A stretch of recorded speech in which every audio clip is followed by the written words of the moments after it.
All right, good people, welcome and thank you for joining us. My name is Dion Ferguson, and I am the president of the St. Louis Philanthropic Organization. And Linda is here, and she is our staff person who does most of the work and is the person that, if you decide to submit a grant, you will be in contact with. And she's just a great resource, period, for nonprofits. So, you have questions, feel free to call us, and she's the one who will answer the call.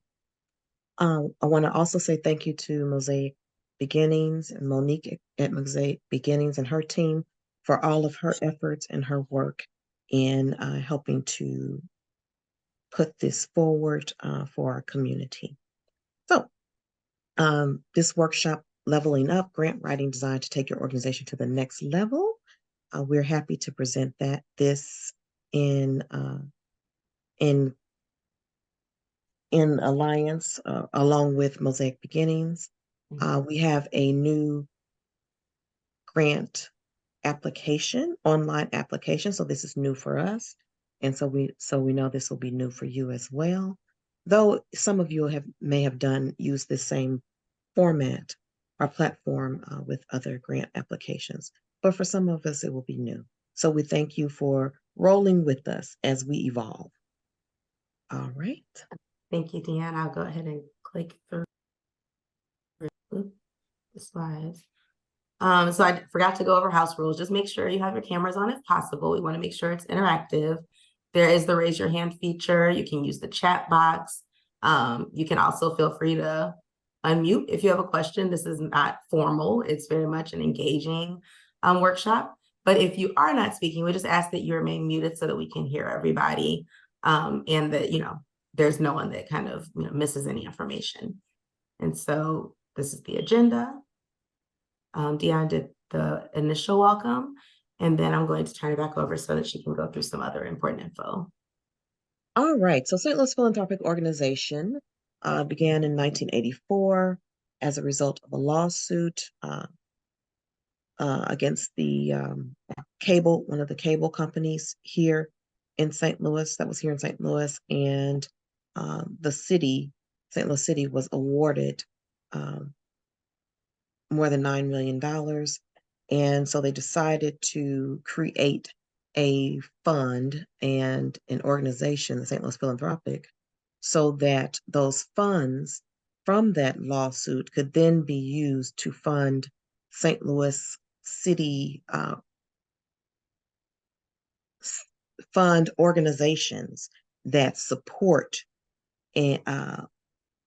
activities and positive things for St. Louis City residents. So it was all about ensuring that St. Louis City residents would benefit from the funds that the St. Louis City received. And so, again, these funds were used to create the philanthropic organization, by which the philanthropic organization board then makes decisions on granting organizations that are going to use funds for the benefit of St. Louis City residents.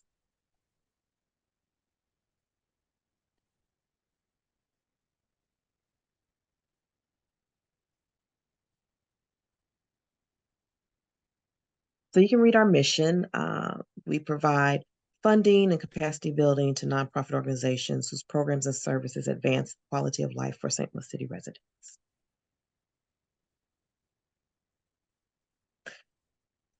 Several years ago, we got together, and we, being the board, got together and participated in a retreat where we developed our guiding principles and values. And so these are our guiding principles that, and this is what guides our work.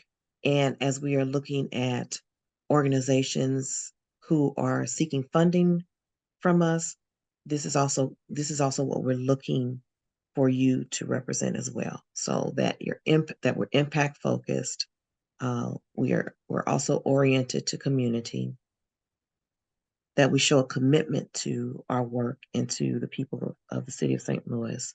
We have accountability for what we do, how we do it, why we're doing it, and who we're doing it for, that we have a focus on racial equity, recognizing the the inequity that has plagued our city and really our country and world, but we're focused on our city.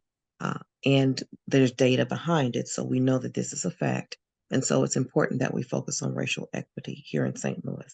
And then finally, just respect, which is important tenet for us to carry in our work as the board work with one another, and as we work with you, and as you work with the residents of the city.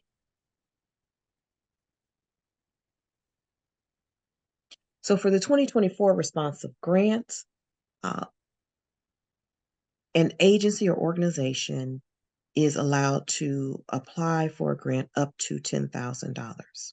That is the maximum that you may apply. Again, the programs and services must support city residents and again, promote racial equity.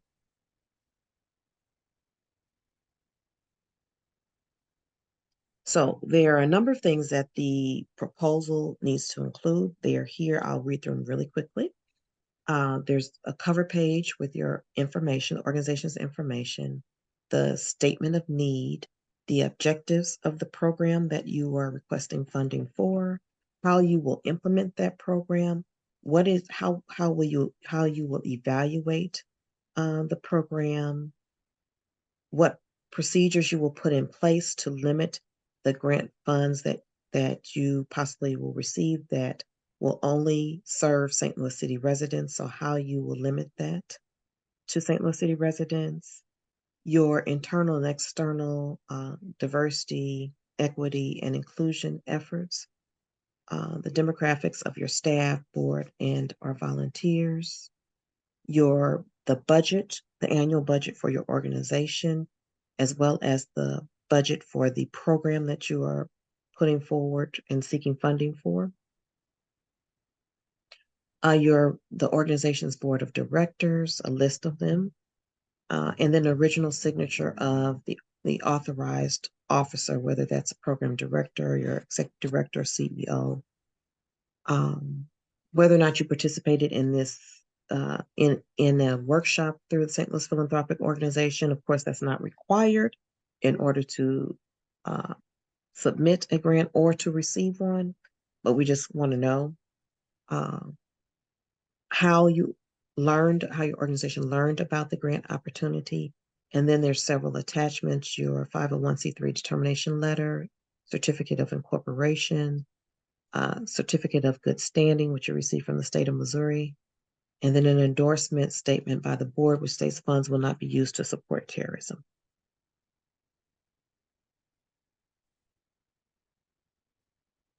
The eligibility criteria. First of all, the criteria includes that you'll align with the mission of the St. Louis Philanthropic Organization, and that is ensuring that you're focusing on the target population of the city of St. Louis, and that your maximum grant request is within the amount $10,000 or below, that you have completed the application fully and attached the attach the requested documents that I read off on the last slide, that you are in good standing with the state of Missouri and with the St. Louis Philanthropic Organization, which means if you have received prior funding, that you've submitted all of your reports and things to the St. Louis Philanthropic Organization. Also, if you have received a responsive grant for 2 consecutive years, which would be 2022 and 2023, know that you are not eligible for funding consideration in 2024. So we don't want anyone to waste their time completing the application if you're not eligible to receive funds because you received funds in 2022 and 2023. This just means that you will need to wait a year and you can apply again in 2025. And finally, eligibility criteria is that you're promoting racial equity.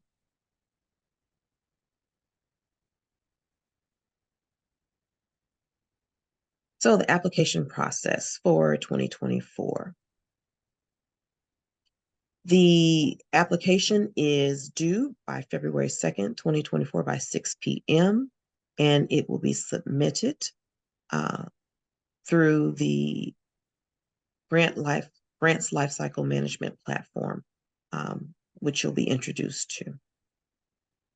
Some have already introduced themselves to it, but if you haven't, you'll be introduced to it today. Organizations will receive a reply regarding your grant submission mid to late April 2024. Again, Linda is support staff, and her office hours are Mondays and Thursdays from 8:30 to 4:30 p.m. and Fridays from 8:30 a.m. to 12:30 p.m. Also note that she is available to assist if you have some challenges with the new online platform that we are using. We know that this is new for some people, so we want to make sure that we're providing all the support that you need. If we find that these office hours are not sufficient, we will add office hours. So call to get your assistance and let us know if more is needed.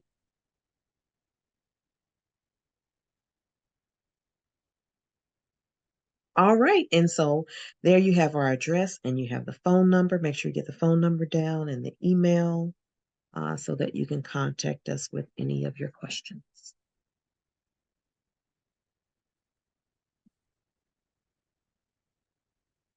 Thank All you, right. Deanne. You're welcome. Thank you. Thank you all. Oh, and if you have any questions, put them in the chat or raise your hand or just come off the mic and speak. Thank you. Thank you so much. And I just want to thank Deanne and Linda for continuing to partner with Mosaic Beginnings. I don't take that lightly. This is an amazing organization. And so we're honored to be able to participate, anytime that they would like us to. So thank you so much. And Linda and I are going to tag team actually as we go through this next portion.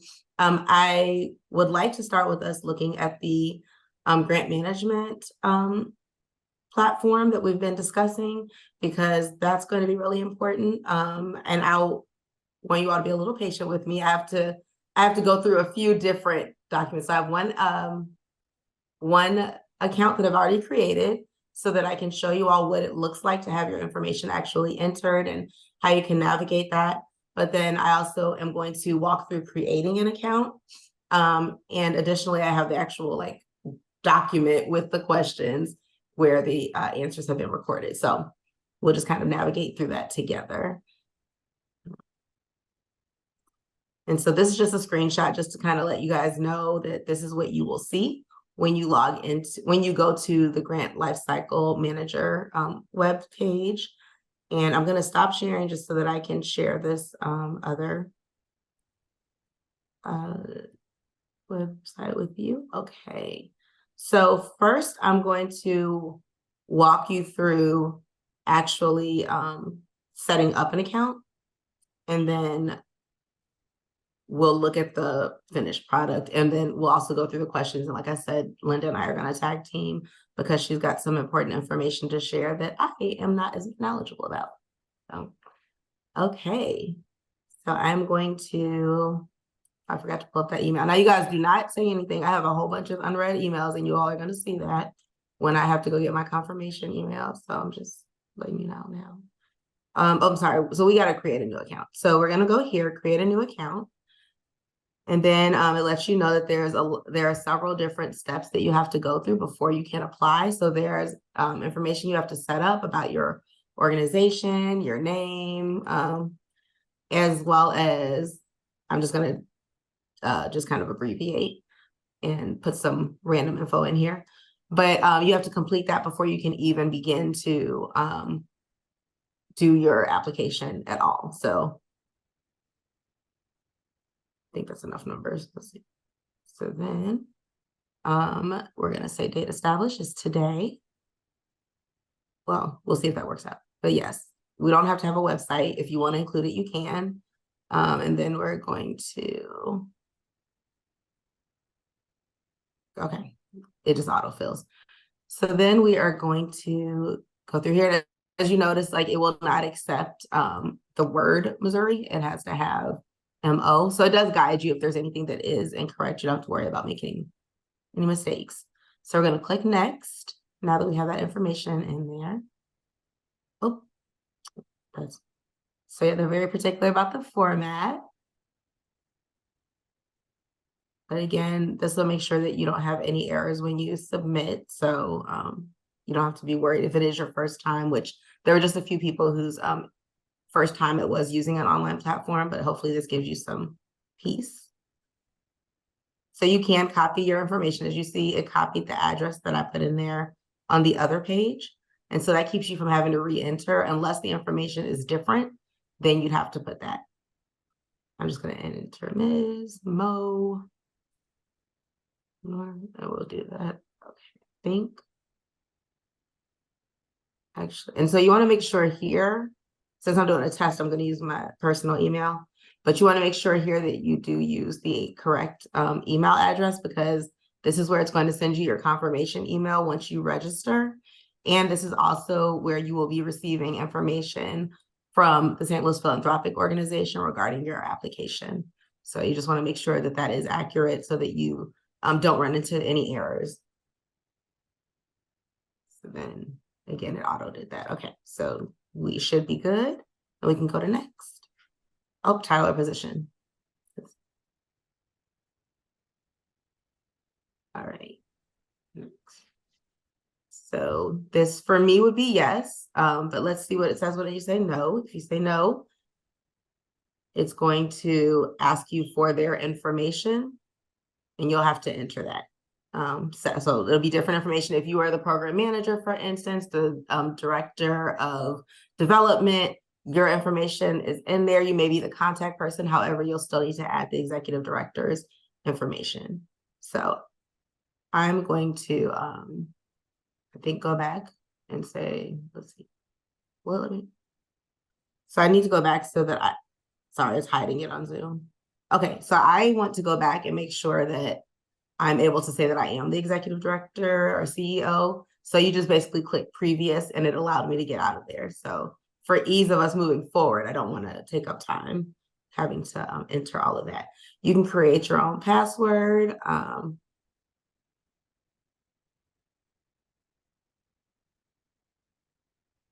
Whatever you would like it to be.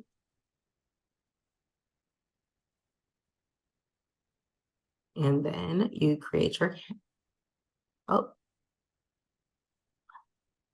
okay. I promise I do this all the time. Okay, I think this works.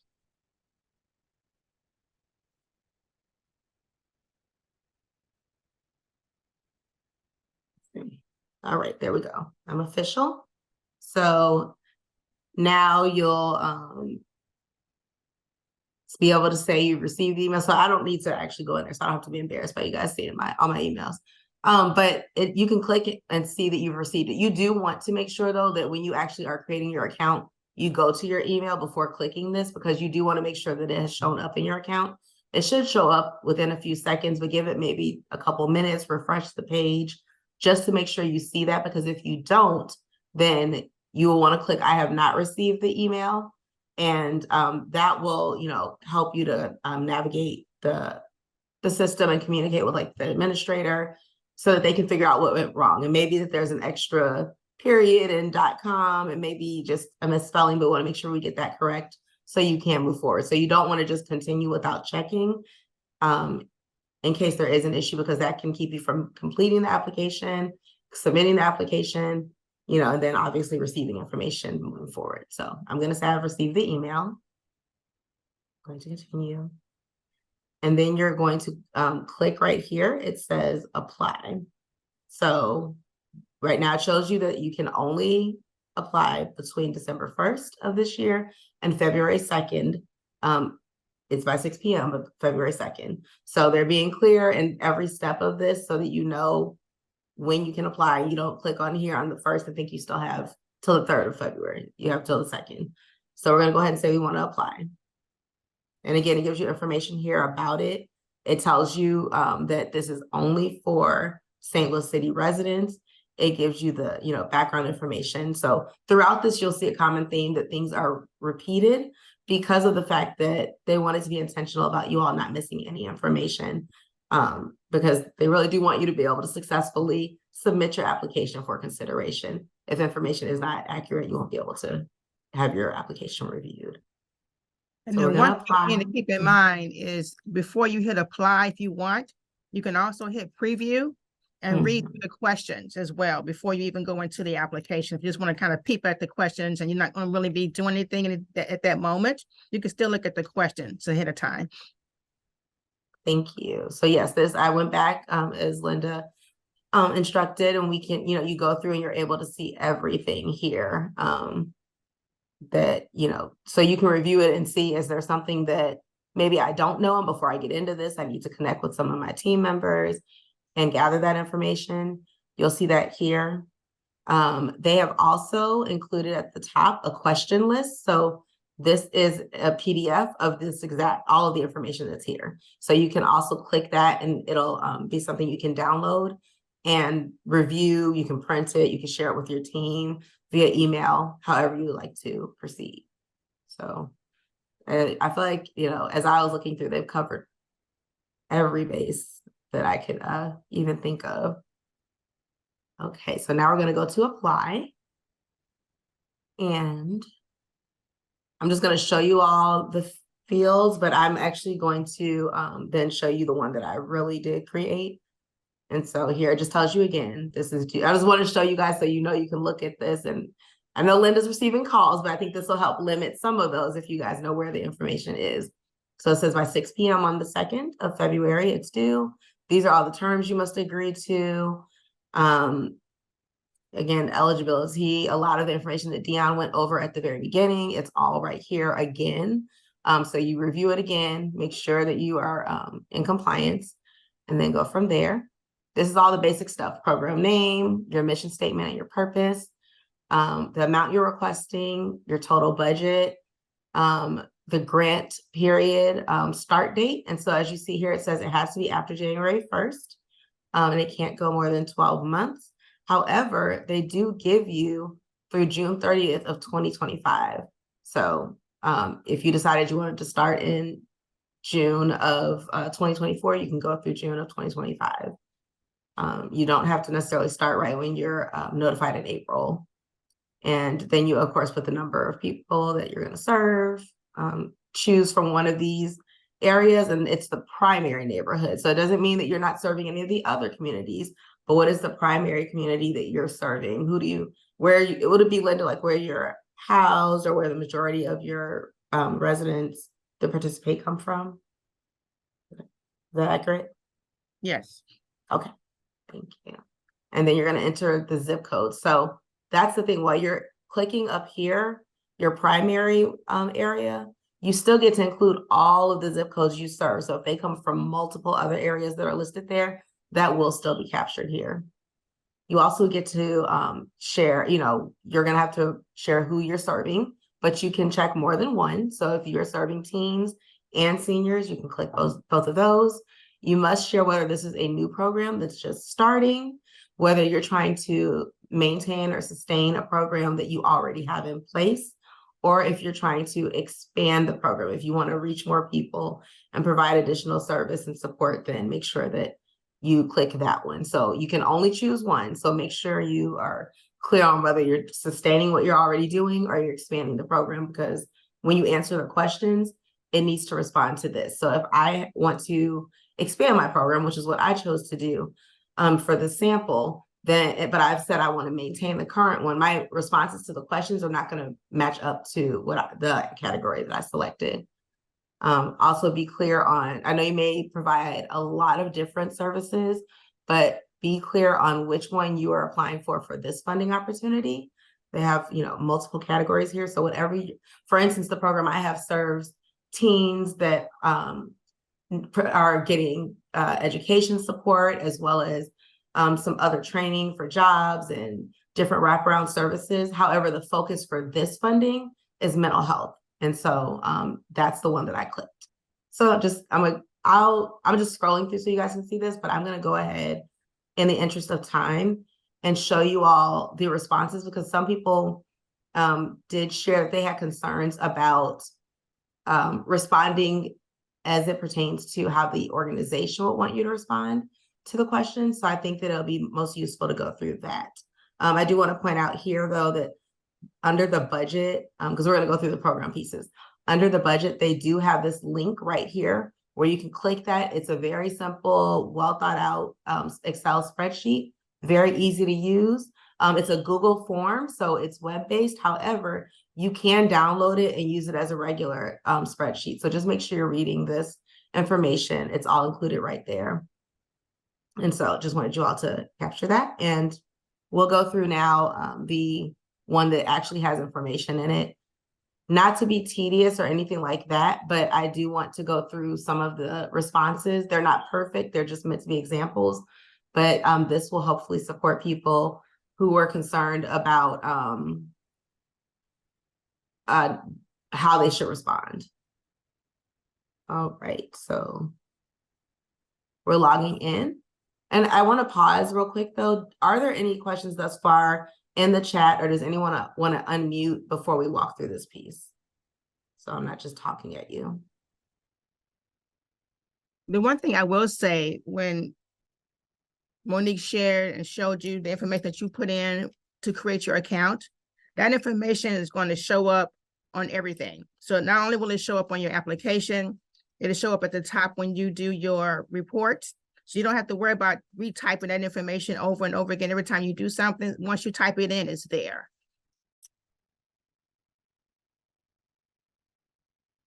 Thank you. And I see there's different responses in the chat. Is anything something that I need to respond to? I got it. We're good. Oh, thank you. All right. So as you can see, I've already created my application. I've entered the information about the organization, all of that.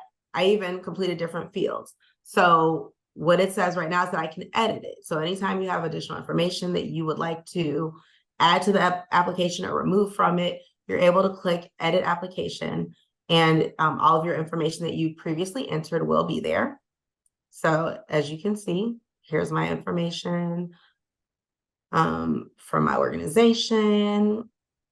It also even goes through like your contact email history. So they'll let you know if they've communicated with you, and if the through this grants management system, you'll be able to see all of those inquiries. So you may have one email address that multiple people check, and they'll be able to access this and review anything that's occurred. All right. So again, here you can view the document. So that'll have all the information you've entered. You can view that. You can view the application packet again, anything you'd like to do. So I've gone through and I've already agreed to all these terms. You see how easy it is. You just click on there, entered my program name, the mission statement and purpose. I feel like that's probably something everyone's really used to. So I don't know that I need to go through that, but I do want to show that I specifically called out, this is our mission and this is our purpose. Just so that it's easy for reviewers to know which one is which. And then this is the amount that I've requested here and the total budget that I would like funded. I'll be starting May 1st and ending May 1st, 2024, and then ending April 30th of 2025. We are serving 10 individuals, and they are all St. Louis residents. I am going to be serving the Midtown community. And again, this is just pretend, I'm not really serving it. But then I put in some, obviously, like fake zip codes, but put in real ones. Don't do what I did.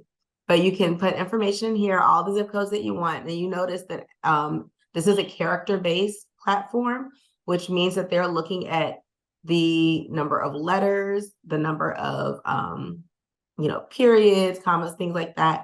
And so you'll want to pay attention to this to make sure that you are within the limit. If you do go over, which you'll see on one of the responses I have later on, it will notify you that you are over the limit and you're going to need to cut back and it'll tell you how much you need to cut back in order to be able to submit. But it'll let you know that even if you decide you want to continue without doing that, you can save your application. It'll keep that information in there, but you will not be able to submit your application until you correct it. So I chose teens 13 to 19. Again, I'm expanding my program, clicked mental health. And then I hate reading to people, so but I do want to, I'm gonna go through some of these. I'll try not to read through everything, but I also will be providing a sample. I'll provide this in like a PDF format as well for inclusion on the capacity building website. But since I do want people to be able to weigh in, I want to help make this clear. So basically, we're describing our program. For the last 10 years, our program, Healing Hearts and Minds, has been supporting at-risk teens who have experienced trauma and are in need of mental health services that they otherwise would not be able to access. We've consistently partnered with organizations in our community to provide teens with educational support, job training, peer-to-peer groups, and wraparound services. We identified a void in the community where teens weren't able to access quality mental health care because of lack of insurance, being underinsured, or not being able to identify providers that were licensed and qualified to provide what they needed. I'm paraphrasing. So this was impacting their ability to actually get through the program. And so we recognized that we needed to put that support in there. So we decided to connect with some practitioners who have been offering our program support in kind. And as things changed, they weren't able to do that anymore. And so we wanted to make sure that, we found some funds, and we reached out to other corporations, got additional funding. But while working with the practitioners, because again, this is asking, what program we're requesting funding for, why we're requesting the grant, the anticipated results, and how this program contributes to the mission. So I'm giving all of this information so that there's a picture being painted of why we are needing the St. Louis Philanthropic Organization to give us funding, and what we're anticipating the results to be. And so I'm giving a little bit of background of what the results have been previously, and then how it contributes to our overall mission. So at this point, when I look at the anticipated results, it's that we noticed that while working with these practitioners, we saw our youth begin to thrive. So they could not get through our program because they were dealing with those challenges. However, we started seeing that those youth who didn't open up before and wouldn't connect with other youth, were able to work through difficult feelings with their therapist.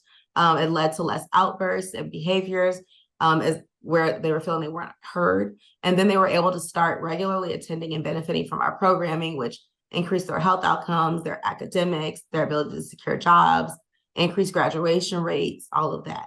And this is directly related to our program's overall mission because it focuses on providing support for these teens to help them thrive through the provision of resources that enhance their skills and lead them to living a better quality of life, which overall, our goal is to end generational poverty in our community. So that will help us reach that goal. So if you guys, as you realize, yes, there are 2,000 characters that are allowed. This is over the limit. I'm going to remove this. So if I do remove this right here, we now have plenty of space there that we will not keep our application from being submitted because of that. So that's a prime example. So once we've done that, we've painted a picture so that the reviewers clearly understand what our program is about. They understand who we're serving. They understand why this funding is beneficial. So we really want to tell the full story. Sometimes we're so engrossed in it, and I've talked about this in other workshops, we're so engrossed in it that we forget to think about all of the different pieces that are covered in our work and how just doing this one thing impacts everything else. So while you're focusing on one service, make sure you're looking at the entire picture so that they get that, because they're not going to, or at least I don't believe they're going to be going outside to try and figure out everything about your organization and your programming. You're going to have to include enough in here for them to understand what's going on. And then this is just, I won't read through this, but this is basically when we're talking about the community need. We want to include data that tells us the story of what the issue is. So Missouri is ranked almost the worst as it pertains to mental health care. And then we talk a little bit about our community, Midtown, the number of people that live there, how many people are living in poverty, lack of access to mental health care, educational status, all of that, the inability to afford care, because even, though there's Medicaid expansion, which has been amazing, there still are some people who have insurance and they're considered underinsured, so they can't afford these costs that they have to pay out of pocket. So that's why there's a need. And just being able to say that we recognize that youth still needed services. So we're asking for additional funding to allow us to serve 10 more youth. That's the expansion process. We're wanting to serve 10 more youth and provide them with access to quality mental health care, regardless of their ability to pay. These are just examples of program outcomes. And so I've just put that there. This is not an exhaustive list. It doesn't have to look like this, but I do want to read this question because it was really, really important. It says, describe the intended and measurable outcomes or changes, including percentage increase or decrease, to be achieved or experienced by the participants as a result of the program services and activities provided. This is the piece that I really want you guys to take note of, which is include how the program promotes racial equity and the ways it actively recognizes and responds to the needs of participants who have been disproportionately harmed by systemic failures, inequities, and discrimination. That's very specific. And it doesn't just mean that, we're going to say Black youth will receive this. We're going to go through in just a little bit some more things that are considered part of racial equity and how to tell that story so that you can think through how your organization is removing these barriers. So for instance, we're going to be able to say that they are, now that even though they've traditionally been unable to access quality mental health care, we're going to have this, 10%, which likely to be higher, but this increase in, teens in our program accessing the quality health care. 100% of them that are in our program will report attending and participating in regular therapy sessions. So this is just going through some of those things that we wouldn't have seen if they didn't have this support. They didn't have access to licensed mental health professionals, but by then we'll be able to say we have at least 3 of them. There are other things you can talk about: increased transportation, making sure that we have Black providers, our providers are representative of our community that we're serving. Whatever that makeup looks like, we want to make sure that we are documenting things like that here to show that we really get it. And so just being sure that we're also calling out how we are promoting it. So not only like how we'll know we've achieved that, but how we are promoting racial equity. And so just, we've ensured that, our board, and these are just examples, our board looks like the population that we serve. Because the population we're serving is primarily African-American through my program, we have 95% of our board is African-American, and 1/3 of our members come directly from our community because we want to make sure our unique community is represented. We also have 1/3 of our board members who are teens, and we recognize that in order to ensure that our programming is meeting the needs of our teens, we must have their voice driving our work, so they have to be at the table. So that's how we're showing that we are promoting racial equity in that aspect, because again, they are going to be African-American teens that are from this community.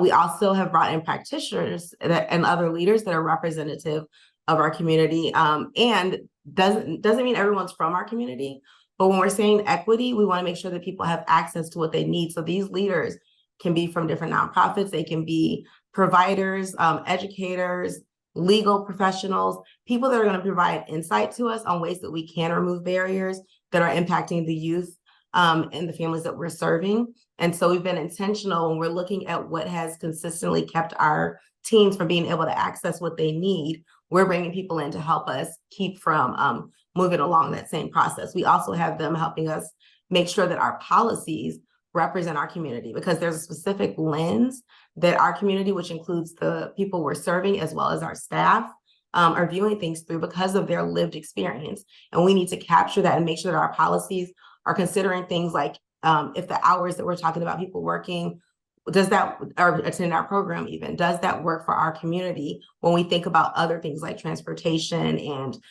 parents maybe having to work additional jobs. We're looking at all of that and making sure our policies align with the people that we have the opportunity to serve and work with. We even, adjusted programming. So this is just different examples of how we have made sure that we are promoting racial equity. We intentionally work with, again, for this population, yours maybe look different. We intentionally work with mental health practitioners who are Black and understand our community. And that would be something that has been requested from our community members. So, and then we use screening tools to ensure we're partnering with organizations that truly believe in racial equity and are practicing this at all levels to minimize the inequalities and maximize opportunities for our youth to access these services. So just wanted to, I'm glad I was able to put that back in there, because that's an important way to really be detailed about what it looks like. I know a lot of what I saw in the responses through the registration is like, yeah, I've done DEI for a long time, or this is just something that's really at the core of what we do. That's not really going deep enough, because for a long time, we have kind of had more surface level responses. We really want to see how this is being infused into every aspect of your work and removing those barriers. We'll not read this all to you, but again, it'll be available to you in the document on the capacity building site. But we basically went through everything and talked about how teams are referred to our program, what the program manager and / intake specialist does, the fact that that person is a licensed clinical social worker and certified in trauma-informed therapy, so they provide the peer-to-peer groups. We mentioned having a community health worker that is provided to us in kind by the St. Louis Community Health Worker Coalition, and that they are the ones that help these teams navigate the different services, whether it's mental health or the other wraparound services, things like that. They help them, and we describe how they actually help them. So that goes into more detail. And then here we want to show the program's effectiveness by evaluating it, and just showing, like, how will we know that, how effective the services were that are provided? How will we know if we really reached our intended outcomes and changes have been achieved? Again, this is just an example, so it doesn't include everything I would include if I were actually submitting a proposal. But it does say that we, are noticing that all of our youth are connected to mental health providers. They've maintained constant appointments for at least 6 months, based on, what we've seen from the American Psychological Association. They're saying that having sustained care means better outcomes. So that's what we've determined as success. Teams report that after participating in our program for this period of time, they've experienced improvements. And then also, when we look at success, we're using different tools and mechanisms. And some of that's the teams are self-reporting through their interaction with different program staff, and also therapists that are seeing our teams, providing reports of that teams have attended the sessions. We don't need, any detailed personal information, but they may say, yes, the team is improving in these areas. So that's how we're going to be able to know that we're making the impact we decided was important. And so this here, program impact, as it says, it's only for people who have already received funding previously and or who currently have a grant. So you will submit, and I think Deanne spoke to this, any key evaluation results or findings that demonstrate the program impact. So that's that information you'd have to provide anyway to be in good standing. What's been happening? How has this made an impact? And then including the year, because if you had one in 2021 and you have one in 2023, we need to know that this is, which year this is pertaining to. And then if it didn't achieve the results, not necessarily a bad thing, if it didn't achieve it, just explain what those challenges are. And I do want to encourage you guys to look at this as lessons learned, because life happens. We just went through an entire pandemic. There are reasons why things don't work the way we thought they would. Let's just call that out and be able to share, what we're going to do to change that in the future. And then also when I say change in the future, I'm thinking about growth opportunities, new partners, putting people in place that can help serve our program better, making sure we change our hours of service, things like that. I entered NA because I'm a new applicant. And so you also have to always make sure that you let them know that the funds will be used to support St. Louis City residents. Again, you can go in much more detail, but I just said we'll only serve them from this community, and we're going to check documentation of addresses using things like bills or whatever. Yours can be totally different. And then I just put information again about the board, the same information you saw above. I just pulled the board information down here so that they know that. You can also add your volunteers. Maybe they're from your community or other organizations that tend to serve similar people in your community. Just make sure to call that out. Talk about the impact of the pandemic. Maybe it had no impact, but we do know that even several years later from the onset, it's still having an impact. So we basically had a contract that was allowing us to get funding for services. However, the agency lost many of their contracts, so they couldn't provide any additional support for us. And we're expanding our program, so we could no longer go to them. Funding request. Shoot, I didn't put the budget thing. I'll have that in the other. I don't want to take you guys through all that, but I'm going to. I'm sorry, you all. And usually, you guys know I do have all my stuff in here. But I did do the budget thing. I think that's important that that's called out because of the fact that it does require a lot of just specific details that sometimes get left out of the budget. And so the budget, I guess, description, for lack of a better word. So just really letting the organization know that if you are awarded this funding, what it's going to cover. Again, you may provide a ton of different services, but for this funding, we're using it only to cover the mental health care costs. So those fees associated with each of the mental health appointments, and then also transportation to and from therapy appointments. And so I made sure to call out that the others that the positions we've mentioned already are covered through either grants, the positions and other services are covered through grants, or we've been provided that CHW at no cost. So they know that though I mentioned those entities, there's no cost because that's already being covered in a different way. I also broke it out by the mental health appointments. So we're doing 2 appointments per month, 10 youth, the additional youth we're serving, and this is for 12 months. This is how much it costs at that sliding scale fee rate. And this is the total amount solely for us to provide mental health services. When we talk about transportation, we call that out separately. And that's at $20 a month times 10 youth times 12 months, and that's $2,400. And then it's, the total budget when we add the $7,200 and the $2,400 is $9,600. So that gets to what I had at the top. So from there, it's just uploading the different files that we need to. And this I did not complete based on that. So you guys I just put this information here, but I will change it for the PDF. I just needed a placeholder, but that's what I know that Dion and I believe Linda were speaking to, your projected program revenue. So, and the different sources. So if you have different grants that are you're waiting to hear from, different grants, like we mentioned, that are supporting the program manager, also even the in-kind from the CHW, that needs to be included. And so while this is a placeholder right here, when you guys see the information on the capacity building site, it will specifically call that out so that you all can follow this and see that I've listed different grants and different revenue. And if you also have anticipated funding that's coming in. I've also clicked on, the different trainings I've come to. Again, like Dion said, it's not required that you come to these particular workshops, but just make sure that like if there's anything that helped you to be able to prepare the grant application, you call that out. If any of these don't fit, they do have an other option. And so you can obviously click that. And then you must explain what that was. Maybe you watched YouTube videos or attended a one-day class or something on grant writing, just so they can see where people are getting their knowledge and expertise from. And then how you heard about the grant. That just helps them know where people are coming from so that as they're advertising for future workshops and opportunities, they know where they should be reaching out.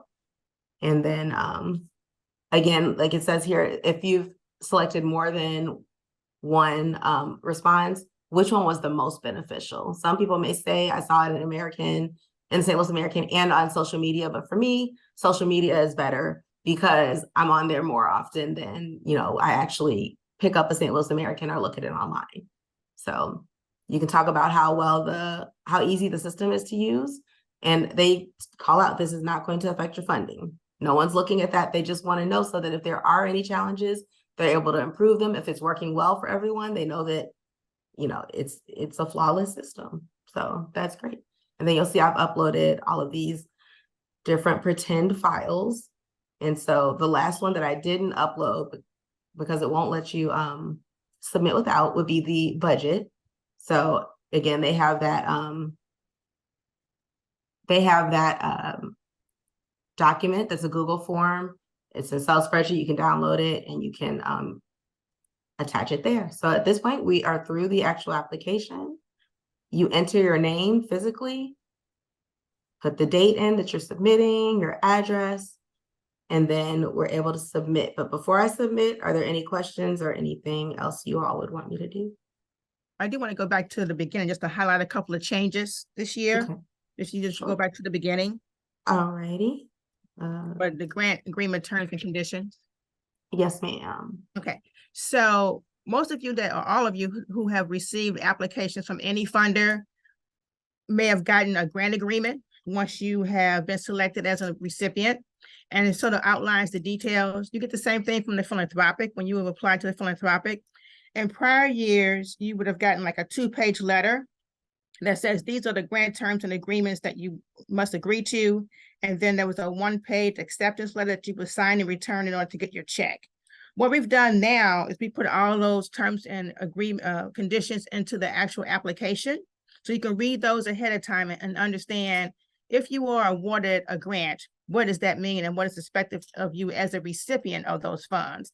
I would also like to highlight to pay particular attention to what the terms are, particularly number 5, because that one has, financial and legal implications. If something, God forbid, was to happen with your program and you have some type of legal issues, that means that with number 5, that the organization absorbs those costs and those actions, and that you hold the philanthropic harmless. And that's a standard condition that most funders put into their grant terms and agreement. So I just wanted to highlight that.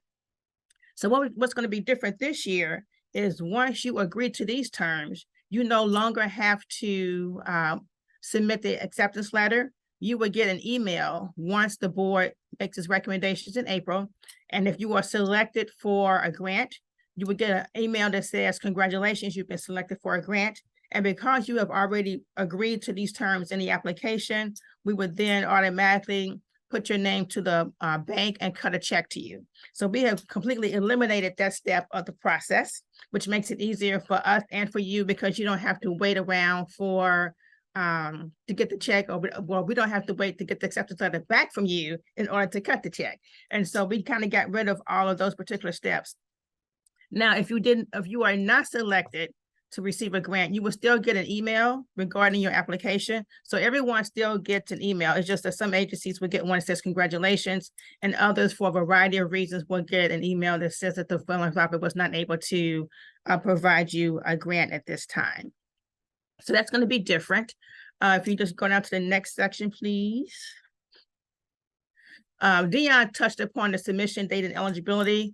I would like to let you know that if you aren't sure whether or not you got a grant in 2022 and 2023, you can either send me an email or you can go to the Philanthropic's main website under the grant section, and there is a listing of all the recipients for each year. So if your agency name appears on the list for 2022, and then you go to the list for 2023 and your name's on that list too, that means that you got a grant for 2022 and 2023, and you will not be able to apply for 2024, as Dion mentioned. If that happens, all you have to do is go down to the bottom of this application page, click Abandon Request, and it will cancel out your application if you have put in information already, but it will still maintain the information that you put in when you created your account. So that stays. So that will always be in the system. So you don't have to worry about that. But if you find out later that, you cannot apply, just let us know. So that's new. So these 2 features are new for this year, and we'll also maintain those features moving forward.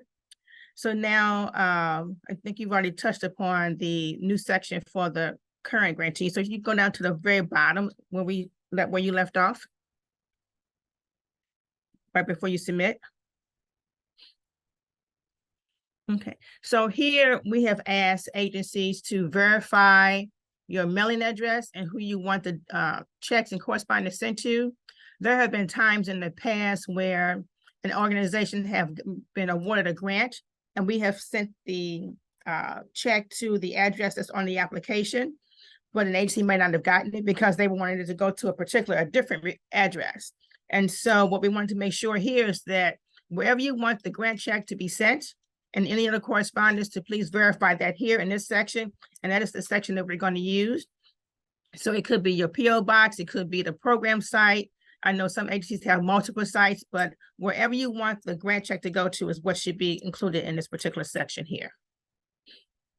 Okay, and that's all I have. Okay. Thank you, Linda. Appreciate that. And if you see anything else too, as we go through it, I always welcome your insight and thoughts. And so I just have one thing, Monique. Can we Yes. verify whose or clarify whose name should be typed at the end for submission? Okay, so it's got to be someone who is, thank you for that.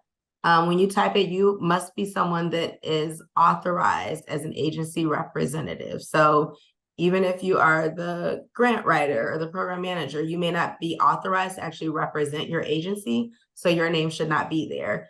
For your organization, it may be that only the CEO is able to, or executive director is able to have their name attached to it. It may be them and the director of development, who knows, whoever is that person in over finance. Make sure that it's only the name of people that are authorized to, speak on behalf of the agency. And you should know, if you have any questions about who that is, I would definitely say before submitting this, confirm with your organization who can do it, because sometimes that does change as organizations evolve and have turnover. Just clarify that and then type their name in here, and then you're able to submit, because you don't want a problem later when they're, as Linda was saying, everything that's captured here is going to be kept there, and that's how they're going to correspond. So if you're the person writing the grant and you don't have the authorization to accept that letter, that's going to, cause some challenges there. So we just really want to make sure that the person who has the responsibility for responding does, that their name's here. And again, they don't have to be present for you to put their name in there. You can do that. It just needs to be their name. So, anything else we should consider at this point? Good. Okay. We're going to submit our application. Let you know that it's been submitted. So there's your confirmation. If you don't see that, you definitely want to check and see what's happening. And then when we click continue, it lets you know here that your application was submitted and the date that it was submitted. And then you're also able to go back and view that if you would like to. So it goes back through everything that you have answered and from there. And shows, again, this is another where it says your request. It shows that information. And then documents, there's nothing here. This is something, Linda, I should ask you, are there certain documents that would have maybe once they're funded that they would need to upload? Okay, once they're funded? Like, would that be like reports, I'm thinking? Yes. Like that? And that won't change. So organizations, and let me say this, if you've gotten a grant from the Philanthropic before, you still have to submit your reports either via email or by mail, because this system only is right now is attached to the application as of 2024.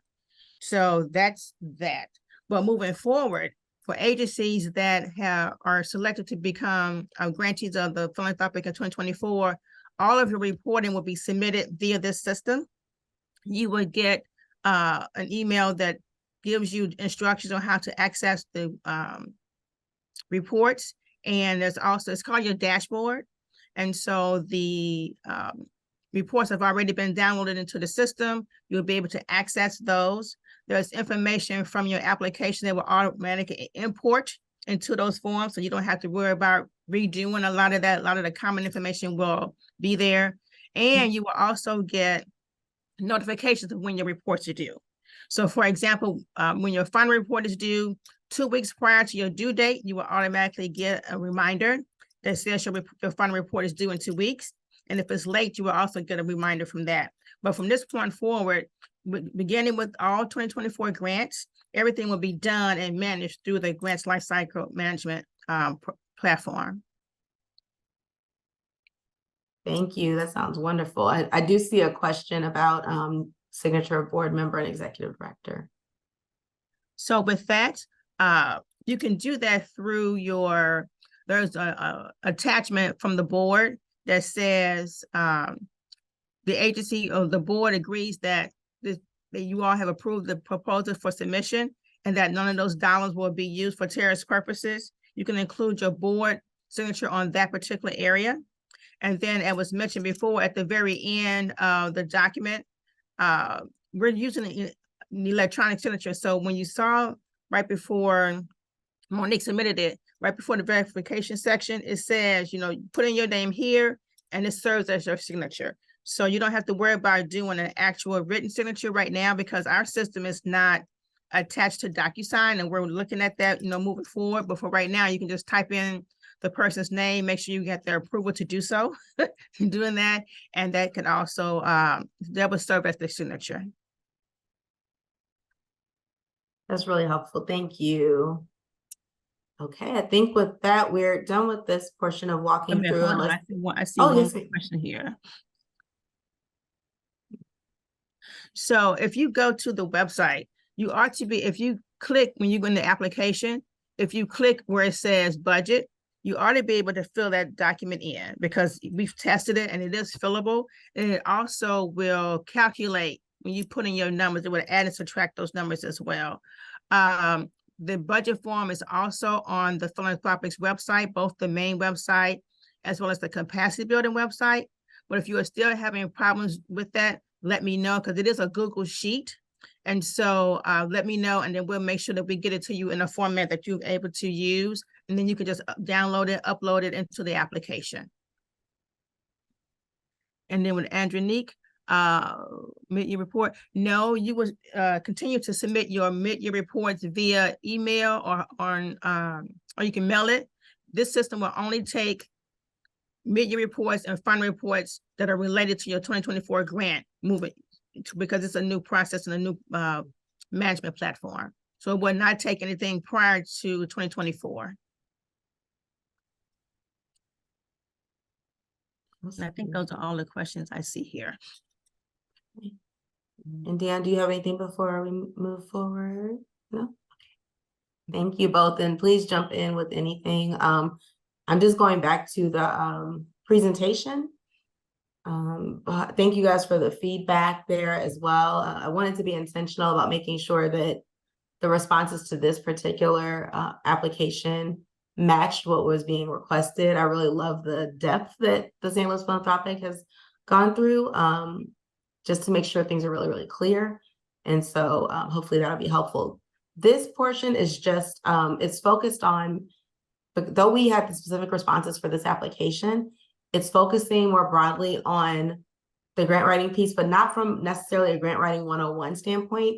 It's sharing with you, those of you who may not have participated in other workshops through the St. Louis Philanthropic Organization, or don't have as much experience in the area of grant writing. I want to, one, point you in the area or direction that you can find this information, because as was mentioned, there's the St. Louis Philanthropic Organization's capacity building site, and there are a wealth of resources on there. So this is not an exhaustive list of things you can find there, but it just gives you some things you might want to focus on when you're going through this proposal application, and you can look back at that. So I'm going to share my screen for the PowerPoint piece, and we're also going to look at just more information about racial equity, because again, as we see, that's really important. And I mentioned that while I provided examples for my particular, program, there are other things you all can consider. I'm not going to profess to be an expert. I just want you all to see the things you can consider. And this PowerPoint will be available to you as well to go back and revisit as you're looking at your application and completing it. You can see where your agency falls in line with different aspects of infusing racial equity into everything that you do.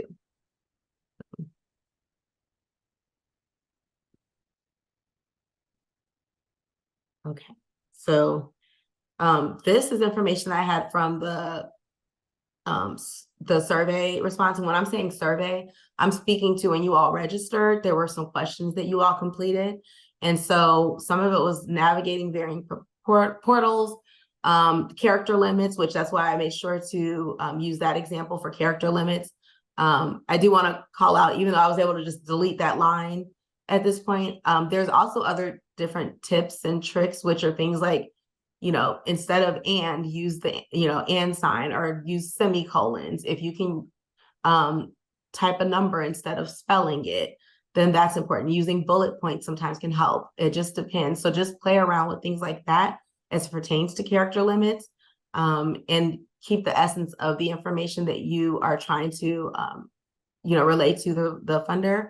So reviewers are going to be able to follow it as long as you have most of your information there. Literally, I always go back through and see what can I remove. And so just think about that and you will be able to fit within those character limits. Appropriate language, the reason we walked through all of that was just to make sure that you all know in direct alignment with what they're asking, this would be an acceptable response because it gets at all the various aspects. Make sure you're looking at each part of the question. Sometimes we're looking at, oh, they just want to know the outcomes. Well, that's not the whole question. The question is in relation to the racial equity aspect. What would that look like? So make sure you're reading that and you will be able to respond to that. Detailed description of the program. We did that. We went through, how are people referred? What are the different roles that are a part of our program? What happens when the, kids are a part of that program? And then, who supports them. So they should really be able to feel like they're able to experience your program. Gathering information from busy program staff. I definitely hear that. It's really one of those things that we've talked about previously, working on making sure you have that information outside of the grant funding cycle, because people are busy doing the actual work. And so making sure you have that is helpful. Also, if you do fall into the grant cycle and you need to gather that, make sure you have a very clear checklist of what you need. The St. Louis Philanthropic Organization has been really clear on what's necessary. So I would say provide that checklist and also the specific questions you need from each program staff member, I would say give to them. So some may need to go to your finance person. They don't need all the program information. Just give them their finance questions. The program staff, there may be 2 or 3 different people who take on different roles. Give each person the area that they need, the category or section that they need. So that will help you navigate this. And when they are busy, they're not having to sift through all of this, which makes them put it on the back burner because they're trying to work. So that would be a tip. Since that was a concern, that's definitely a constant one that people do ask about. Managing funder expectations. I believe that, from what I've seen, things are pretty clear up front, they're extremely clear. And so really just going back and looking at the fine details, I would say that's the responsibility of the organization, because they've been clear about what their expectations are, even as far as who is eligible to apply. If your organization does not align with something there, then you're not eligible to apply. That, it would mean that that's something that maybe you can aspire to. That's one of those growth opportunities, because racial equity is important. And so making sure that you're starting to look at all of those different ways that you can fall more in line with that and other requirements is important. And I do want to point out that there are, on the capacity building site, there are some very informative information that is tied to each of these, whether it's evaluation, program development, racial equity, all of that, and even, certifications that are supportive of that. So just make sure you're looking there to see, hey, if I'm not ready right now, what can I do to be ready? Because it's not just for this application, it's about making sure that the capacity of your organization is stronger. So when that's why they make sure that these workshops are available, not just so that you can apply for this funding. It's because they want to really build the capacity of your organization, whether you apply for funding or not. And again, these just came from this actual registration process. We went through the reporting expectations, but let me give a little more information is that as you are going along the way, as you're implementing your program, a really good practice so that you're not at that 2-week window where you get that reminder that your report is due. You already have information that you have been gathering. So as the program is going along, you all should be having regular internal meetings. Make sure you're documenting those notes. Make sure you're documenting attendance of participants and any of the other things that show implementation of your program, whether it's this many youth made it to appointments. This is what's been improving as a result of this. Have that information you're capturing along the way, so you're not trying to pull it together at the very end. That makes reporting so much easier, so much less stressful. Evaluation, and tracking data points. There are different ones. I know some of the concerns were about across funders. There are going to be different data points that are required, but there's pretty much the same. There's a core amount of information that every funder is going to want to know. They're going to want to know who you're serving, how many, where they're from, all of that. And so again, we do have information on the site about things like evaluation. We also have the Missouri Common Grant application. And the reason I mentioned that is because it goes into detail about different categories that you can expect most funders to ask you about. So when you're thinking about that, you can look there. There was a question about how do we predict the number of clients served? And because it varies from month to month. And so my suggestion would be that you go back and you average what you have served over, the last year or 2 years, depending on what has happened as far as your agency, and use that. So it's going to be your best guess in that case, but it seems a very informed guesstimate. And so that's how you can do it. Just average who you've served over the last 12 to 24 months. And then that can be your guiding force, because we do understand that limitation.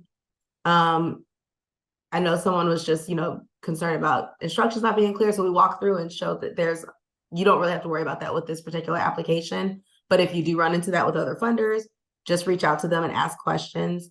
Time management, that's really just taking the time to plan ahead, looking at what all is required, knowing your organization, knowing that we are upon the holiday season and people are going to be out. So look again at that checklist, look at who needs to do what, and then start reaching out to your team and seeing, what their availability is and what their timeline is. So really, I would say start with that today or tomorrow, so that you then can work backwards from that timeline and get them what they need so that you get what you need. I always say, leave a buffer. So I would say in this case, leave yourself a buffer, give them a date or a deadline that's 2 weeks ahead of when this is actually due. So that then if you still don't have it, you have time to get that from them and continue to follow up with them. So you can put reminders on your calendar to continue to do that. As far as capacity, it's really about starting early, but also if there is anyone that you can get to volunteer that has a certain skill set, make sure you do that, whether that's your board, a volunteer that works with you that has, various skill sets, or even some organizations have grad students that they work with. So it's just going to really look different. But I would say if you don't have those options, making sure that you start now so that you have as much time as possible and you're not trying to do this as well as many other things. Appropriate amount of funding. I mean, most organizations are going to give you the amount that you should be able to apply for. So don't go over that. And then if you don't see, some of them don't have that information. That's not the case with the Philanthropic Organization. But if you don't see it, just again, reach out to them. Don't be afraid to reach out to funders. Keywords and points to grab attention, just look at what they're calling out in their question. We went through and looked at specific language that the organization has already put into their grant app. And so refer to that and then just respond to it. Like I said, if awarded, what would you do? So then I respond, if awarded, our organization will do this. As it pertains to how we are promoting racial equity, it looks like this. So then you're very clear. You don't really have to do too much or go, beyond that. As far as having never written a grant, again, on the capacity building website, there are videos, there are tools, there's templates, there's workshops recordings that are on there. Also from the financial standpoint, I know some people were concerned about that. There have been workshops on that. There's also templates. So really it's about going to that website today and making sure that you are starting to see what is available so that whoever needs to review different pieces has the opportunity to do that. And telling your story concisely, I mean, that's just going to take some time. There's so much that you're doing. Really look at it. Sometimes you have to write out everything so that you understand the entire process, and then see what do you really need to tell the organization based on your actual work. So I think that's it for this. And identifying funding opportunities is something too I will say we've covered. So these are just examples of ways that you guys can, of places you can find this information on the capacity building website. So for evaluation, make sure you are using SMART goals. We're making sure we're specific about what we're doing. We're measuring it, being able to say the percentage. We are making sure it's attainable. It's something that we are able to do as an organization. It's reasonable and it's time bound. And then also make sure it's feasible for you all. As far as evaluation, it doesn't have to be this grand thing. It may be things like youth self-reporting. We're documenting that in some capacity, even if it's the program manager saying, hey, I've had 5 youth come to me and tell me that this is going really, really well and they want more of this, or this has been a challenge. Can we get support in this way? Document that. That is a form of evaluation. It's not always a pre and post survey. So just do what works for you. It can be videos. It can be, so many other things, but there is information about that on the capacity building website. Grant management guidance. So as far as the reporting and all of that, That's on there as well. There were questions about funders and how do we approach them? How do we identify funding opportunities? There are different tools and templates on the website, but there's also the Going Beyond the Grant workshop that the St. Louis Philanthropic Organization supported last year. And so that also, if you go through there, has a lot of information that you will need. And I think for the rest of this, we've kind of just, gone through that. So anything you need, the reason we didn't walk through all of that today is because it's already been covered so many times, and they've been really diligent about making sure that information is available for anyone who wants it. And then I think from here, the learning objective, we went through the proposal. Just want to call out racial equity. I'm gonna go ahead, even though we have a decent amount of time, I want to just go ahead and try to go through this part very quickly, but racial equity is really important, and people have varied thoughts about what that looks like. So I just want to point this out. You all can look at it in detail, of course, on your own, because it's going to be shared, but make sure that, we're using these 4 components. We're making sure that we're normalizing the work. We are, the work should be shared amongst everyone, and that includes our constituents. And we should share information with them, and they should be able to share information with us that informs our work. Make sure that we're using different health equity tools that exist, and we've provided some of those for you. I have a few resources that I'll share with Linda. She's always great about asking me to make sure I make that available, and then making sure you all have it. And make sure that your infrastructure supports this. So make sure that when you're looking at your policies, you're looking at your board, you're looking at leadership staff, all of that, make sure that that is, representative of those you're serving. And doesn't mean they have to be always from the same community, but what lens are they viewing this work through? Do they really get what's needed? And then be able to have a vision for where you all are going to go and those core values that are not going to change. So that's just this in a nutshell. This explains those in more detail. I won't read to you, but I want you to know that you will have this information that describes each one of those in more detailed way, so you can see where your organization fits in and what are some things you could pull out. Don't feel like you have to have every single thing. We build, upon the work. So this is something that happens over time. Share what you have already, and then think about where you want to grow based on this. This is just another way to look at this information that is really helpful. I know people think differently, but this just helps you really think about assessing where each of these partners in the process are, and then seeing where we need to grow from there in each of these areas. And so this lets you know kind of what the cycle looks like and all the different pieces. And so depending on where they are, they may need some support to move the needle in these other areas. So just take a look at that and consider where your organization is. And then I do want to call out the difference between racial equity and racial justice. I think that's important. And so we're talking about racial equity here. Racial justice is great, and that's where we want to, we're working towards it.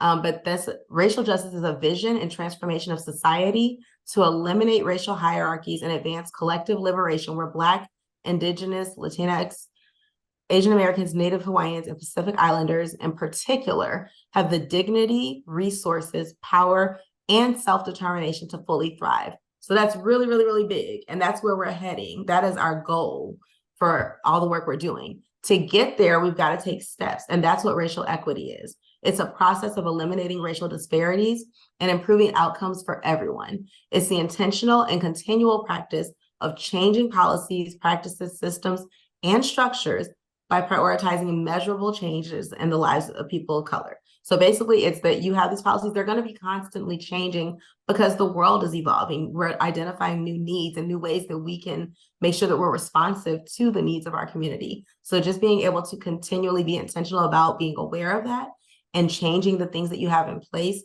to match that need. And again, when it says measurable change, that's step by step. So no one expects you to do it all at once. So basically, the process for moving forward is racial equity, and that's getting us towards racial justice, and it's measurable. So there's another chart and everything that you guys that I'll provide for you as well. And then you can look at this. I won't read it to you, but this gives you a better example as well. This is all from Race Forward, but it shows you what it looks like in 2 different neighborhoods, gives the rationale behind why that's the case, and then gives you an example of that and what that's called. So That'll be very clear to you all, I hope, as you're looking at this and thinking about what to do and how to tell your story of racial equity for your organization. And this is just looking at what racial equity is in two ways. It's an outcome and it's a process. So thinking about what your outcomes are going to look like and thinking about what the process of getting to those outcomes looks like.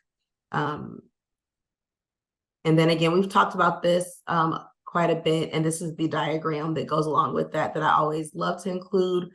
Again, not everybody's going to be there with everything. This is just where we're trying to go, where it's a part of everything that we do. And so this is just another reference for you to kind of look at as an organization.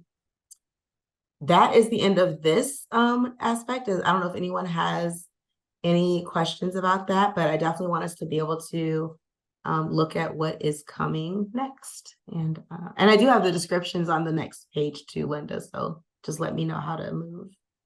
You go right here. Okay. All right. So Spring 2024 workshop options. So as you guys know, and Monique actually touched upon some of the prior workshops, in the early part of 2024, the Philanthropic is doing planning right now for the next two workshops in the capacity building series. One would be on leadership and the other would be on change management.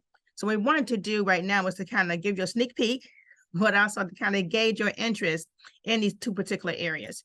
So we're also looking at whether or not we're going to do the workshops as two separate workshops virtually or as one workshop together in person.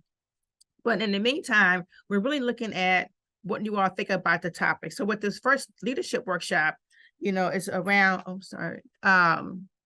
looking at, and I don't want to read this to you, but I'll just kind of read it very quickly. You're looking at drastic change. There were conditions like the pandemic and cultural wars, et cetera, that have taken a toll on organizations to seek to make our communities a place where everyone can thrive. The work you do is more important now than ever before. So some of the questions that will be answered by this workshop is, how do you lead in a constantly changing environment? How do you lead an organization that's required to change internally so that it can create change externally? And how do you transform your leadership to not only meet the needs of a changing community, but also thrive because of it? The target audience for this workshop is going to be primarily your nonprofit leaders, both at the board and staff level, and decision makers, although it will be open to other staff folks as well. But we really want to target decision makers who have the responsibility of looking at how do you move your organization forward and facing these different challenges. So we have a quick poll that we would like for you to take. If you just let us know yes or no, if you are interested in a topic such as this for a potential workshop. So I learned during this that Zoom has changed it, whereas before we could, launch one and then launch the other. It's saying that we launch both of them at the same time. Oh, okay. So I know it was totally new.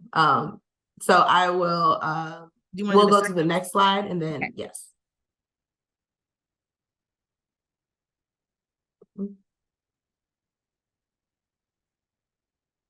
Then the companion to that is on change management, developing a culture of change in your organization. And again, it's looking at all the different changes that are happening, but organizations need to be agile and flexible to respond to the challenges. It's not enough to know what changes you need to do, but you need to know how to make those changes possible. Organizations are suffering from change fatigue because there's been a lot going on, particularly within the last couple of years. There's shifting of priorities, continual implementation of short-term quick fixes, et cetera. Organizations that are good at managing change have made cultural shifts to make change last. What are the cultural shifts your agency needs to make to implement and manage change that supports your organization's strategy? So as you can see, the two workshops are complementary to each other. One focuses more on leadership and change, and the other looks more at your culture of your organization and change. And I see someone has put at the bottom, great topics. Okay, thank you. And so now if you can launch the poll, and we just want to get you a quick sense of will you be interested in participating in workshop topics like this in early 2024.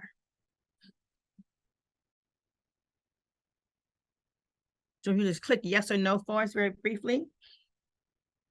And again, it just kind of helps us with our planning and to kind of gauge interest. And it seems like you guys are doing just fine with it, but yeah, the descriptions of each of these were put in there so you can know what you're responding to.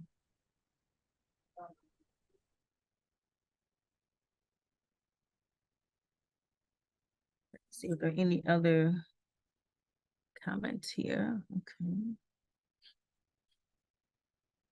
It seems like everyone has responded. It says, well, 15 to 23. If there's a few other people who'd like to respond, we can give you a couple more seconds. It says 16 of 23 have responded. It's not required, but Yeah. The other thing I would also encourage you to do is, as the Philanthropic is planning for workshops beyond 2024, if there are any additional topics that you think may be of interest to us or of interest to organizations, please let us know and we can begin doing our research in those areas as well. I see a couple more coming through. Okay. All right, I think we are good. So I'm gonna close the poll. We have a pretty great response. And thank you for all the feedback. I did see one person said they would still need to have the workshop online. The one thing I should have mentioned, and I will say this, the 2 workshops that we're thinking about doing, even if it is in person, we were also making plans to stream it as well. So it'll be in person, but it also be streaming as well. So you have the option of being in person or participating online as well. Okay, well, I just wanted to make sure I shared this. The poll is overwhelmingly yes for both. So yeah, I think we're good. And so with that, I think those are great too. As Linda mentioned, the Philanthropic is always open and welcoming to additional information. And so what you will receive via email, along with the PowerPoint and any other information associated with this is the survey. So there will be a survey that I will share with Linda, and then we'll include a space on there for you to say what other types of workshops you would like to see or other types of support that you may benefit from that you haven't had thus far. So I will make sure that's on there and we'll get that out to you. I'll get everything over today. So with that, I'll say thank you and turn it over to Dion for closing remarks. Thank you all for having me. Thank you all for joining us. We hope that you have gained something important and informational, and that will help you in your process as you decide to submit a grant to us. And whether or not you decide to submit a grant to us, we hope that information that you received today is also helpful as you move forward in all of your work that is for the betterment of the citizens of St. Louis City and the region as well. So thanks again for joining us, and we hope to engage with you again soon.